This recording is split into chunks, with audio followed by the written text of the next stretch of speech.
Assalamualaikum warahmatullahi wabarakatuh. Perkenalkan, nama saya Muhammad Ghazali, NIM 0101 192033. Di sini saya akan menyampaikan pengertian analisis sisi dan analisis framing.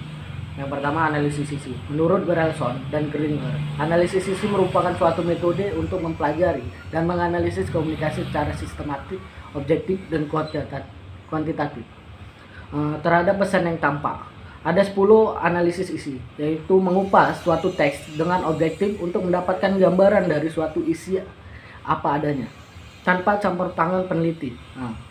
Jadi analisis ini benar-benar mencerminkan isi dari suatu teks dan bukan akibat subjektif peneliti.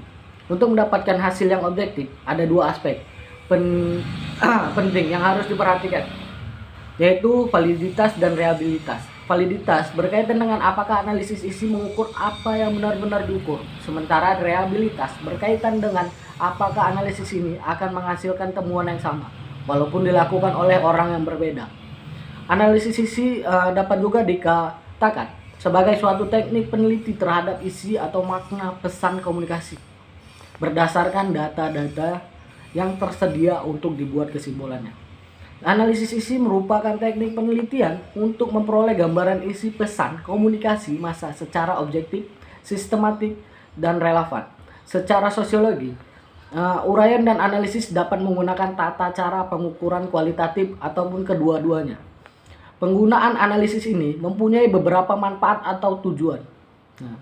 Dalam buku Mass Communication, teori mengatakan bahwa tujuan dilakukan analisis terhadap isi pesan komunikasi adalah mendeskripsikan dan membuat perbandingan terhadap isi media, membuat perbandingan antara isi media dengan realitas sosial.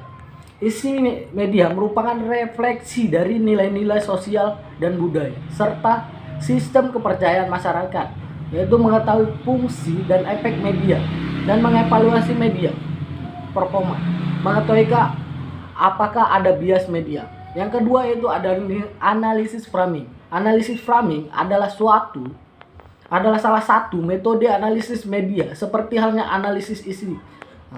Framing secara sederhana adalah membingkai sebuah peristiwa.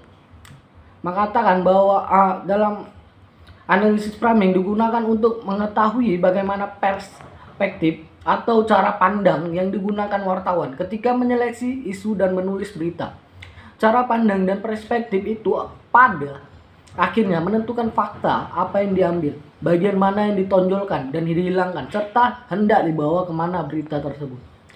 Framing merupakan metode penyajian realistis, di mana kebenaran tentang suatu kejadian tidak diingkari. Selanjutnya yaitu pembentuk dan konstruksi realita. Bagian-bagian tertentu yang ditonjolkan dan ada bagian-bagian lain yang disamarkan atau bahkan dihilangkan. Aspek yang tidak ditonjolkan kemudian akan terlupakan oleh khalayak karena khalayak digiringi pada suatu realitas yang ditonjolkan oleh media tersebut. Ada hal penting dalam framing. Ketika suatu diletakkan dalam frame, maka ada bagian terbuang, ada bagian yang terlihat. Kita bisa menghadirkan analogi ketika kita memfoto suatu pemandangan. Analisis framing ini merupakan analisis yang mengkaji pembingkaian realistis atau peristiwa, individu, kelompok, dan lain-lain yang dilakukan media atau pembingkaiannya. Mungkin itu saja penjelasan yang bisa saya paparkan. Lebih dan kurang saya mohon maaf. Assalamualaikum.